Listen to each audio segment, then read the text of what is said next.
what's up? Jason here, and today I just want to talk a little bit about the new controllers for the 8th generation consoles. The Xbox One controller and the PlayStation 4 controller. And I'm going to compare them to the previous generation as well, but I just want to do the quick video because it's been about a year now since the new consoles have been out, and I just wanted to go over my experience with them, what I like about them, what I don't like. So let's just get right into it. First of all, I absolutely love both controllers. The Xbox One and the PlayStation 4 controllers are really nice. I absolutely love these controllers. Now, compared to the previous generation, I definitely preferred the 360 controller over the PlayStation 3, over the DualShock 3. And you know, the DualShock was a great controller. When the DualShock came out, it was a really good controller. I mean, the two analog sticks, it really made a difference. I mean, it was a change that needed to happen. But the thing is, PlayStation 2 came out, they really didn't revise it much. PlayStation 3, it's really not that much different, you know, when you compare it with the DualShock 1. Of course, wireless and other nice features and the triggers, but the overall shape of it, and you look at it and it looks like a DualShock 1, you know? So I wasn't too impressed with this one.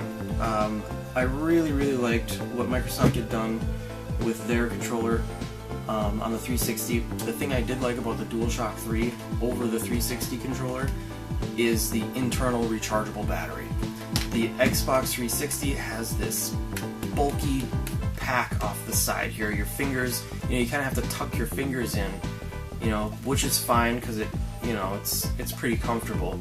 But you're just having this bulky battery pack in the way, and then by default it just takes AA's, and you have to add a rechargeable battery pack in order to be able to recharge the batteries.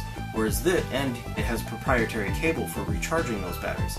For the PlayStation 3, the DualShock 3, it had a micro or mini USB, whatever this is, the USB 2.0 charge, and so you could charge it with like a cell phone charger, whatever.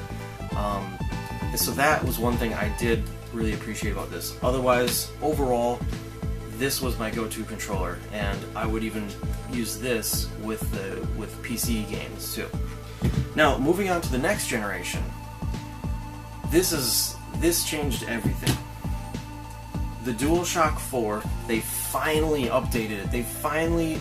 It's ergonomic. It feels great. I'm gonna first go over the PlayStation 4 controller, and then I'll go over the Xbox One controller. But this controller, they finally got it right, and I give Sony props. I don't know how much they invested in the design of this, but whatever they did, they did an excellent job. First of all, the triggers, they are contoured. It feels extremely comfortable to hold this controller. And then the other little things, like it's got this non-slip on the back, and it's not just rubberized non-slip. Because the rubber, if you were had someone with long fingernails and they really getting into the game, they could dig into that rubber, scratch it, like in the long term, that could be damageable, or it gets dirty really easy, the rubber. But this is hard plastic that has like a textured surface. It's almost like you probably can't see it, but if you've used one of these before, you know what I'm talking about. It's got this textured surface that's almost like a fingerprint. It's got like the same thing that we have on our hands to grip things and keep things from sliding out of our grip. It's got that on here. It's almost like a fingerprint pattern, and it's a hard plastic, so it won't get damaged. It just feels great. You have a good grip on this controller, ergonomic, and then it's got the non-slip, which is great if you get sweaty playing a long time and getting all sweaty. I also really like the analog sticks. They got like an indenture like up on top here. Rather than this, this is it's really curved. Even though it's got a textured surface to keep, and rubberized textured surface to keep your thumbs from slipping, just the shape of it alone still encourages your thumbs to sort of slip off. Whereas this, it's got the nice indented area where you kind of hit this lip on the edge. If your thumbs are slipping, you'll hit the lip and you can get that last little bit of grip in there. So that's really well done. Also, it's got the light on the back that can change colors, and the software can change it so they can actually make this light up, light red when there's danger or your health is low. Also, it has the ability to track who's holding the controller through the camera, just depending on the color that it happens to be lit up. So if you're playing 2 players, they may light. This is all software. It's controlled through software, so not all games are going to do this, but they have the capability to determine which player is holding which controller through the camera. They may light one up one color and the second controller will light up a different color. Also, it has a speaker on it, so software has the option of playing sound through here, which I think is pretty cool too. I'm not sure what makes use of it on the PlayStation 4, and maybe someone will let me know, but nonetheless, it is a cool feature because it is one that I appreciated on the Wii, because the Wii controllers also have that, and it's pretty nice if you're playing multiplayer games and you just want to give a message to like one of the particular players, Also, it's got the share button, so that's, I guess, basically they just, rather than start and select, now we have option and share. They could have really done it through software. This is all software dependent, whatever a particular game wants to do with this share button, it's up to them. It's not like a standardized, as far as I know, it's not a standardized thing, like share always does one particular thing. Then it's got the touchpad.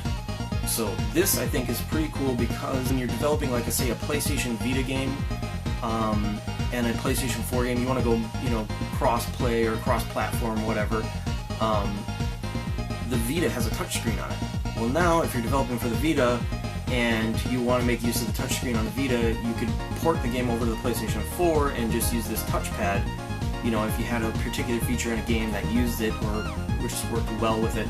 Otherwise, this is basically like a touchpad on a laptop, and you can click it, too. Otherwise, it also does, it supports 2 fingers, so you could do pinch to zoom or whatever. And this one also has the built-in battery, and it's got USB, so this is like a USB 3.0 charge, the same type that they use in today's phones, like the Galaxy phones and stuff like that. And then my absolute favorite feature on the new generation controllers is the headphones. It outputs wirelessly to the controller. It will output to your headset surround sound, high quality surround sound game audio.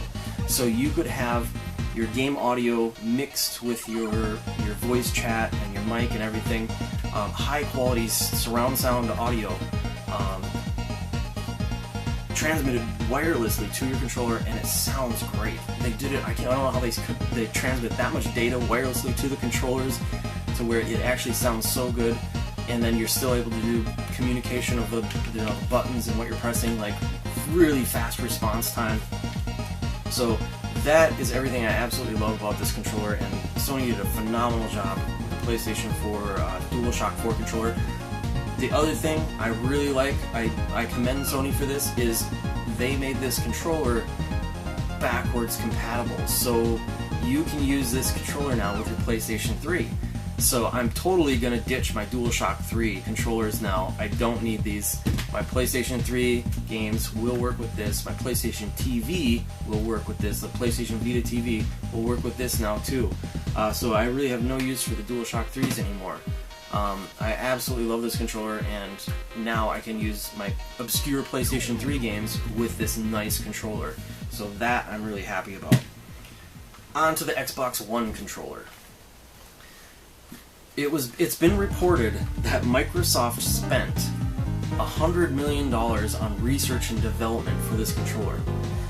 Now, from what I heard, a lot of that is they came up with certain concepts, whereas like even building a projector into the controller, all sorts of weird things, and they rejected, a lot of it got rejected, but the money was spent on trying all sorts of crazy things and just really fine-tuning this controller, because ultimately Microsoft had, in my personal opinion, the best controller with the 360. And how do you really improve on on that. So that's where this comes in. You know, they just basically took what they had that was great and fine-tuned it. First of all, we don't have that bulky battery pack on there anymore, so that's completely eliminated or moved out of the way. It does, however, like out of the box, it takes AA's again, so that's the only downside, I guess. You can replace it then with a rechargeable battery or your own rechargeable AA batteries, but that's something that was just kind of a little bit disappointing. But on the other hand, if your battery goes bad, then you are actually able to replace it, whereas the DualShock, you would have to, for your average person, they won't be able to replace it. But for a technical person, they could probably open this up and take the battery out and order online a new battery or whatever. But it's not quite so easy as it is with the Xbox One. Now, that being said, I've really never had a problem with any of my batteries in the DualShock 3s or the DualShock 4s. So, really, I would just prefer if they came with the rechargeables to begin with. But it is what it is. Anyway, so that's the one downside with this.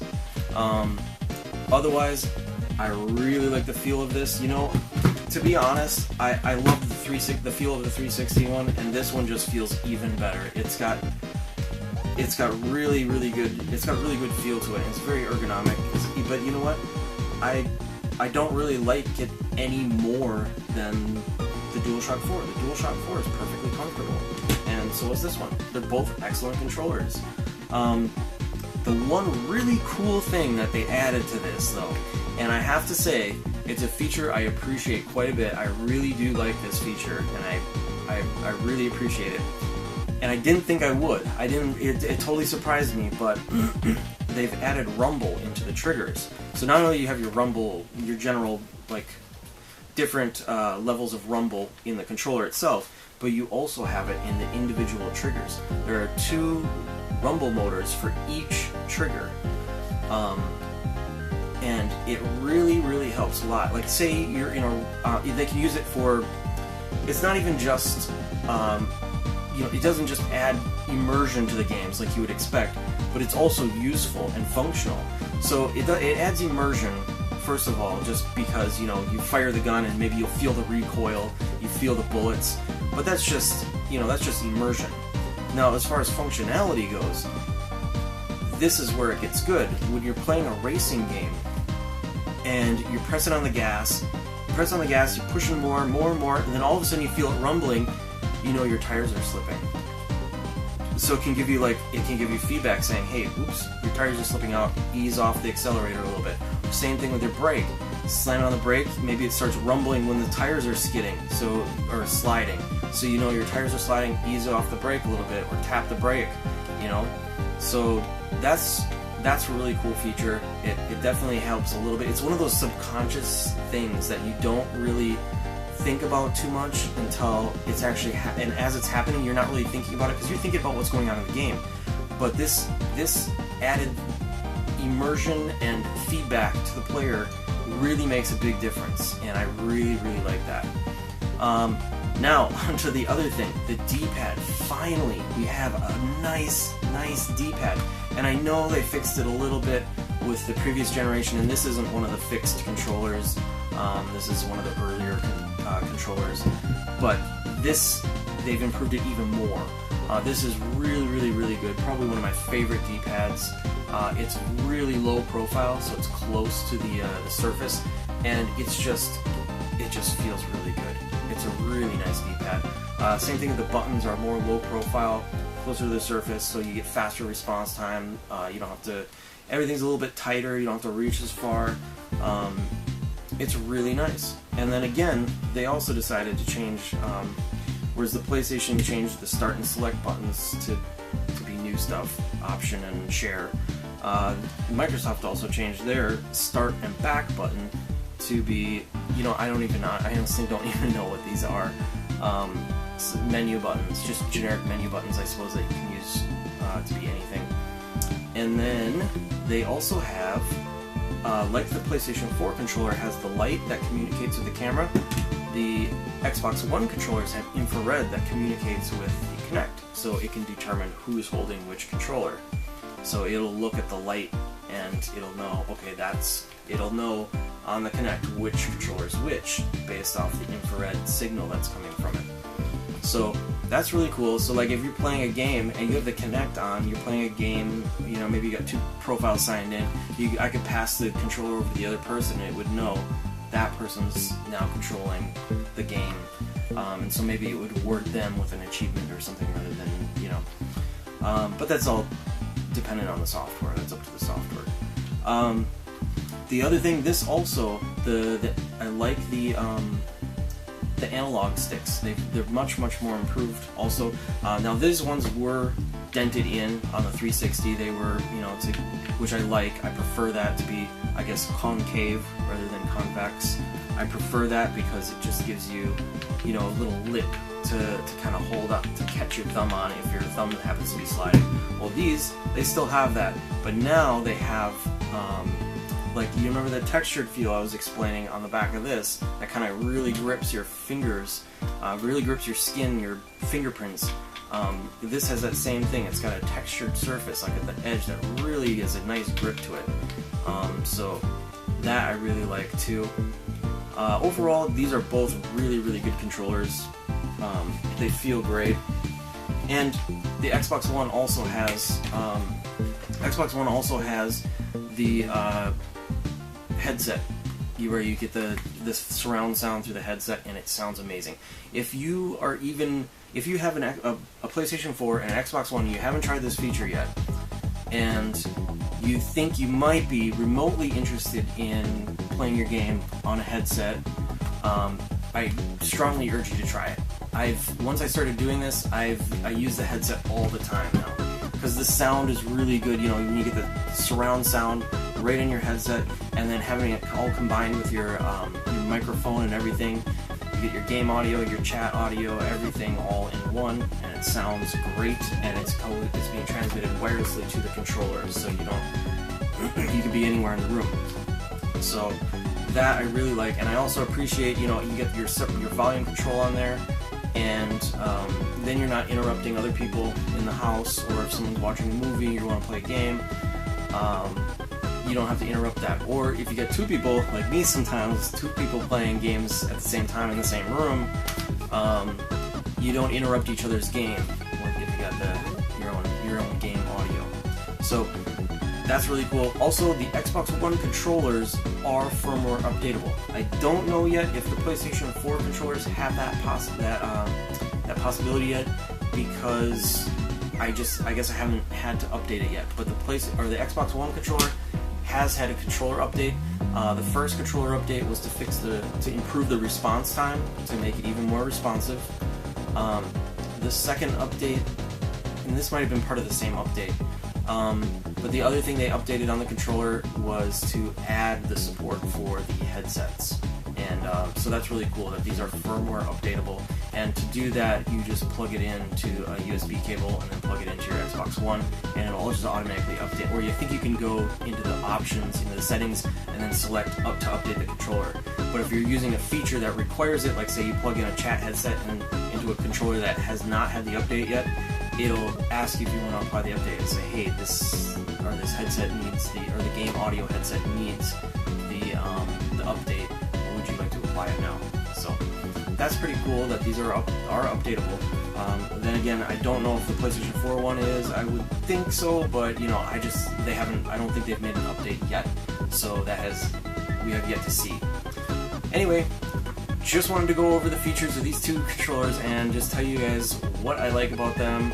And then, of course, the downsides. The downsides on the Xbox One were that it doesn't come with a rechargeable battery. The rechargeable battery is included in the PlayStation 4, but at the same time, you can't replace it unless you're technical and are willing to open it up and unscrew it and figure out how to remove the battery. So that's it. That's my my little overview of the new controllers, and I absolutely love them. And yeah, like I said, if you guys have these controllers and you haven't tried out the headset feature yet, I strongly urge you to. It's really cool. Anyway, that's it, and I will see you guys later.